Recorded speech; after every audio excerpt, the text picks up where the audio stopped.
Next topic है हमारे पास thrust and pressure है। तो ये डिफरेंट टॉपिक बट बुक के अकॉर्डिंग क्या है कि एनसीईआरटी जो बुक्स है उसमें हमारे में ये ग्रेविटेशन के साथ गिवन है, तो आपको ये स्टडी करना पड़ेगा ग्रेविटेशन चैप्टर में।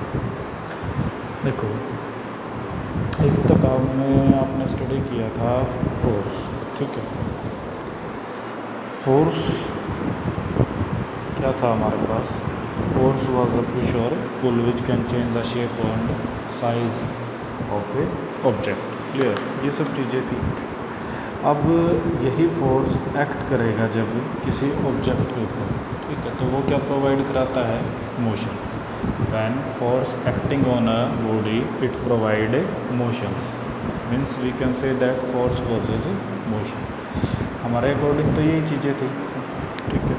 तो अब होता क्या है आपके पास कि वो फोर्स अगर परपेंडिकुलरली एक्ट करे, if a force acting perpendicularly then it is known as thrust. If force acting on a body perpendicularly then it is known as thrust. Perpendicular means ये पेन है, ये पेन अगर इस paper पे इस तरीके से एक्ट करे, ठीक है, या ये बोल दो इस तरीके से एक्ट करे। परपेंडिकुलरली मीन्स कितने डिग्री पे एक्ट करे? 90 डिग्री। तो पेपर की सरफेस पे जब यह 90 डिग्री पे एक्ट करेगा, कितने डिग्री पे एक्ट करे? 90 डिग्री पे, that force is known as thrust. इस फोर्स को हम क्या बोल देंगे? थ्रस्ट। तो बेसिकली थ्रस्ट क्या है आपके पास? फोर्स ही। थ्रस्ट क्या है आपके पास? फोर्स। तो थ्रस्ट पता लग गया। It is the force acting on a body perpendicular to its surface. तो यूनिट क्या होगी थ्रस्ट की? वही सेम यूनिट जो यूनिट किसकी होगी? फोर्स की। क्लियर? क्या आ जाएगी आपके पास? न्यूटन। अब जो आपका रियल टॉपिक आता है वो आता है प्रेशर। प्रेशर क्या है आपके पास? Pressure is the force acting perpendicularly. देखो, इसमें चीज़ों को ऐसे समझो कि भाई फोर्स एक्टिंग परपेंडिकुलरली क्या था आपके पास? थ्रस्ट था ना। फोर्स एक्टिंग परपेंडिकुलरली क्या था आपके पास? थ्रस्ट। तो we can say that thrust per unit area, thrust per unit area is known as pressure. Thrust per unit area is known as a pressure. एक सेकेंड, फोर्स के according लेते हो तो आपने 8th साइंस में भी पढ़ा है प्रेशर किसके इक्वल होगा? Force per unit area. Pressure is equal to force per unit area. So we can say that force acting on a unit area is known as pressure acting on it. Clear? भाई ये आपके पास कोई पूरे की पूरी body, इस body का अगर कोई आप एक स्मॉल पार्ट ले लेते हो, ये इस पोर्शन पे जो फोर्स लगेगा उस फोर्स को डिवाइड कर देंगे एरिया से, तो उस एरिया पे लगेगा, that is known as pressure. ये जो एरिया होगा आपके पास, ये एरिया, ठीक है, इसे क्या बोलेंगे हम? प्रेशर। तो प्रेशर डायरेक्टली प्रोपोर्शनल किसके रहेगा? फोर्स के। Pressure directly proportional to force. जितना ज़्यादा आप फोर्स अप्लाई करोगे उतना ज़्यादा प्रेशर होगा। मतलब आप इस पे ऐसे फोर्स लगाओ, दैट इज़ प्रेशर। और ज़्यादा लगाओ तो फोर्स और ज़्यादा लगेगा, और ज़्यादा फोर्स होगा तो प्रेशर की वैल्यू ज़्यादा आएगी। नेक्स्ट आता है force is inversely proportional to area. ये जो कॉन्सेप्ट आपका ये बहुत ही ज़्यादा यूज़ होगा, force inversely proportional to area, ठीक है, inversely proportional to area of cross section. अब आपको क्या समझना है कि भाई एरिया जितना ज़्यादा होगा प्रेशर आएगा, प्रेशर उतना कम होगा, ठीक है। Pressure is inversely proportional to area, pressure is directly proportional to force. ये फार्मूला याद रखो, आगे इसकी हम एप्लीकेशंस पढ़ेंगे। यूनिट पूछेगा आपसे प्रेशर की, प्रेशर की यूनिट क्या है? Pascal. Unit of pressure is pascal. P unit of pressure क्या होगा आपके पास? पास्कल। अब पास्कल किसके इक्वल है? Pascal is equal to newton per metre square, because हमें पता है ना पी किसके इक्वल है? F by E. फोर्स की यूनिट क्या है? न्यूटन। एरिया की यूनिट क्या होगी? Metre square. तो आप क्या लिख सकते हो? Newton per metre square. Newton per metre square, that is known as pascal. Clear? आपसे पूछ सकता है डिफाइन 1 पास्कल। Define 1 pascal. तो आपका आंसर क्या होगा? Pressure is said to be 1 pascal. Pressure is said to be 1 pascal. ठीक है, pressure is said to be 1 pascal if a force of 1 Newton, if a force of 1 Newton acting on area 1 meter square। Clear? मतलब साफ है कि भैया 1 pascal कब होगा? जब फोर्स 1 न्यूटन होगा और एरिया भी कितना होगा? 1 मीटर स्क्वायर। पास्कल की वैल्यू 1 तब होगी जब फोर्स की वैल्यू क्या होगी? 1 न्यूटन। और एरिया की वैल्यू क्या होगी? 1 मीटर स्क्वायर। क्लियर? तो ये बातें आप ध्यान रखोगे। So pressure is said to be 1 pascal. ये बात ध्यान रखनी है। प्रेशर को आप क्या बोल सकते हो? 1 पास्कल। कब बोलेंगे? जब फोर्स कितना होगा आपके पास? 1 न्यूटन। और कितने एरिया पे एक्ट करे वो force? 1 metre square area. Then the pressure is known as 1 pascal. बस ये ध्यान रखना। अब इसकी कुछ प्रैक्टिकल ऐसी एप्लीकेशंस हैं जो यूज़ होती हैं एवरीडे लाइफ में।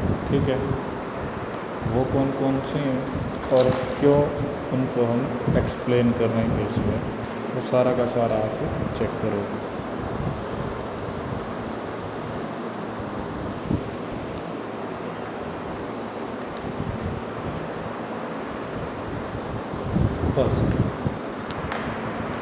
फर्स्ट एप्लीकेशन आपके पास क्या है? Wide straps of school bag. Wide straps of school bag. जितनी भी एप्लीकेशंस होंगी उसमें 2 ही चीज़ें ध्यान रखोगे आप। Pressure inversely proportional to area. Pressure inversely proportional to area. ठीक है, ये एप्लीकेशन इसमें ये कॉन्सेप्ट यूज़ होगा। अब फर्स्ट देखो, wide straps of school bag. Straps होते हैं वो ऐसे जिसको हम शोल्डर पे रखेंगे। ठीक है, जब आप एक बैग को हैंग करते हो तो किस पे रखते हैं हम? शोल्डर पे। तो वैसे स्ट्रैप्स होते हैं ये इस तरीके से। ठीक है,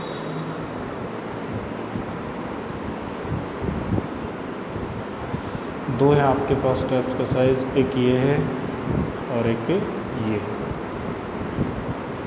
ठीक है, ये क्या है? वाइड। और ये क्या है? Narrow. In case of narrow area क्या होगा? Less area. In case of wider area क्या होगा? More area. तो एरिया जितना ज़्यादा होगा प्रेशर की वैल्यू उतनी कम होगी। ठीक है, तो हम जब भी किसी बैग को अपने शोल्डर पर लेकर रखेंगे, हो सकता है उसमें कुछ वेट हो, तो अगर स्ट्रैप नैरो होगा इन दैट केस हमारे शोल्डर पे प्रेशर ज़्यादा लगेगा। और हम क्या ट्राई करेंगे? हमारे शोल्डर पे जो प्रेशर है वो मिनिमम लगे। ठीक है, क्लियर? तो ये बात ध्यान रखनी है। Wide straps of school bag so that shoulder does not feel much pressure,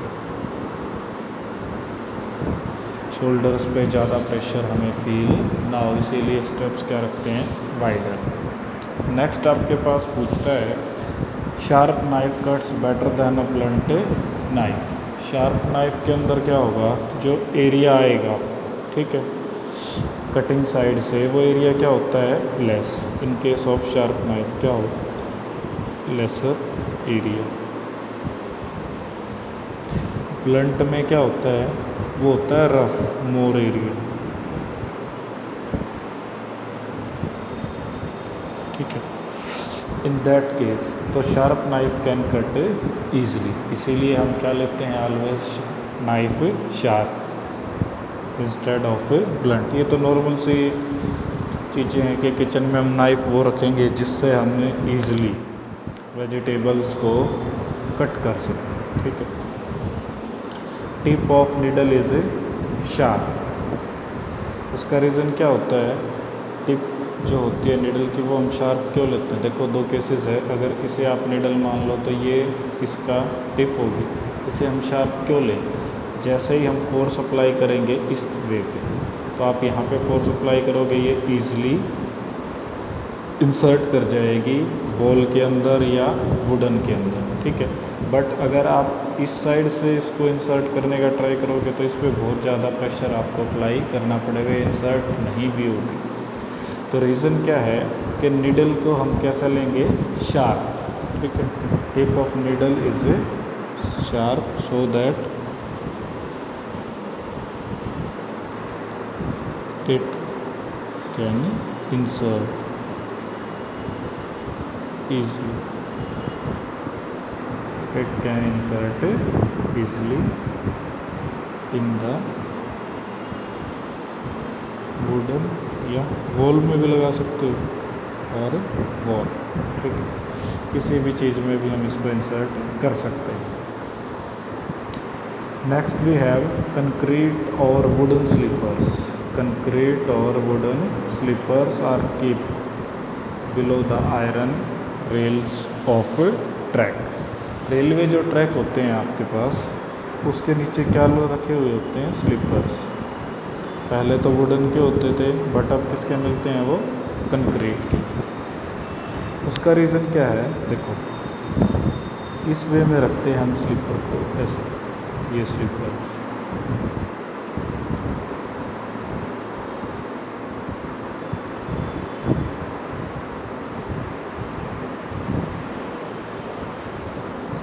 in slippers के ऊपर हम क्या रखेंगे, रेलवे ट्रैक।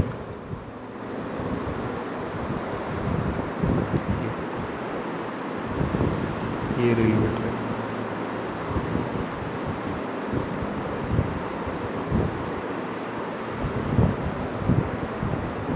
ये क्या है आपका ट्रैक, और ये हैं आपके स्लीपर। रीज़न क्या होगा इसका, स्लीपर हैज़ मोर एरिया, ठीक है। Sleeper has more area as compare to track.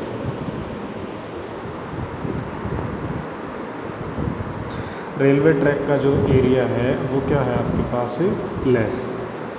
जब ट्रेन इस पे मूव करेगी तो उस पर क्या पड़ेगा, प्रेशर, एंड प्रेशर कब ज़्यादा होता है, जब आपके पास एरिया कम हो। एरिया क्या हो आपके पास, less, lesser area more pressure, lesser area more pressure. और लेसर एरिया किसका है, ट्रैक्स का, रेलवे ट्रैक। तो रेलवे ट्रैक को हम सेफली तब रख पाएंगे जब उसके नीचे क्या रखेंगे हम, स्लीपर। क्लियर, ये बात आप ध्यान रखो। तो सेफली रेलवे ट्रैक काम करे उसके लिए हम उसके नीचे क्या रख देंगे, स्लीपर। नेक्स्ट आता है आपके पास टैंक।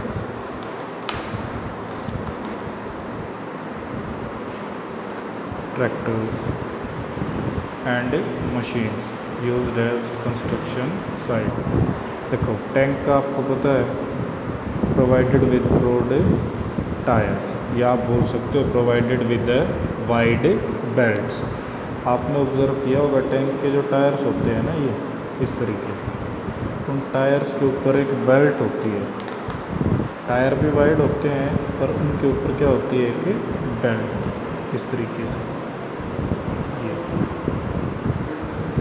ट्रैक्टर्स हैं, उसके टायर भी क्या होंगे, वाइड। और कुछ ऐसे मशीन्स है लाइक जेसीबी या और जो कंस्ट्रक्शन साइट्स पे यूज़ होती हैं, उनके टायर्स क्या होते हैं, ब्रॉड, वाइड।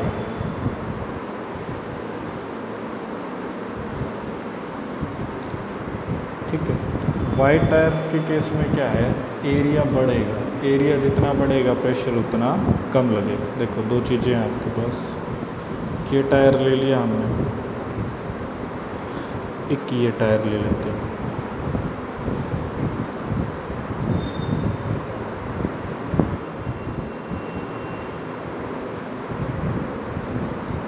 तो जिसका एरिया ज़्यादा होगा इसको ले लो नैरो टायर, और इसको ले लो वाइडर टायर। वाइडर टायर का एरिया क्या होगा, मोर एरिया। नैरो के केस में क्या होगा, लेसर एरिया। यहाँ पे एरिया आपके पास कम है तो this tyre will experience more pressure, तो ये ईज़िली मूव नहीं कर पाएगा, प्रेशर ज़्यादा अप्लाई करेगा, दैट गेट डिप्रेस्ड। ठीक है, ये क्या करेगा, लेस प्रेशर। और कंस्ट्रक्शन साइट पे टैंक है, ट्रैक्टर्स हैं या जो मशीन्स हैं, टैंक को भी वार में आपके पास कैसा हो सकता है, डेजर्ट एरिया भी हो सकता है, हिली एरिया भी हो सकता है, ठीक है, प्लेन भी हो सकता है। Same goes for tractor. Tractor के अगर टायर्स आपके पास वाइडर नहीं होंगे, ट्रैक्टर गेट स्टिंग, ठीक है, फंस जाएगा वो वहाँ पे। सेम गोज़ फॉर मशीन जो आपकी कंस्ट्रक्शन साइट्स पे यूज़ होती हैं, सभी के टायर्स क्या होते हैं, वाइडर। बिकॉज वाइडर टायर के साथ वो ईज़िली अपने